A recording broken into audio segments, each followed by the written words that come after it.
இங்கே பாருங்கள், இந்த மாதிரி ஜாலியாக மாடு மேய்ச்சின்னு அப்படியே தேன் போல் சீத்தாப்பழம் சாப்பிட்னு ஜாலியாக காட்டில் அப்படியே நானும் டிகிரி முடிச்சுட்டு 10 வருஷம் வெளிநாட்டுக்கு வாழ்க்கை முடிச்சுட்டு குடும்பத்தோட ஃபேமிலியோட இந்த பாருங்கள் மாடு இது கூட அப்படியே ஜாலியாக போயிட்டுருக்கு.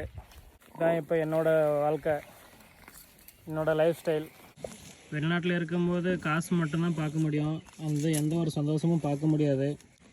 காலையில் 10 மணிக்கு வந்தோம், இப்போ 4 மணி ஆக போகுது. அதான் வீட்டுக்கு போயிட்டு தண்ணி குடிக்க வச்சுட்டு ஃபேமிலி கூட டைம் ஸ்பெண்ட் பண்ணிட்டு அப்பா அம்மா மனைவி குழந்தை இவங்களோட ஜாலியாக இருந்தேன்னு எவ்வளோ இயற்கையாக இருக்குது. அவ்வளோதான் பாருங்கள், 4 மணி ஆகிடுச்சு. வீட்டுக்கு போகிறதுக்கு மாடெல்லாம் ரெடி ஆகிடுச்சு. வீட்டுக்கு போயின்னு இருக்கிறோம். அப்புறம் அடுத்த வீடியோ சந்திப்போம். பாய்.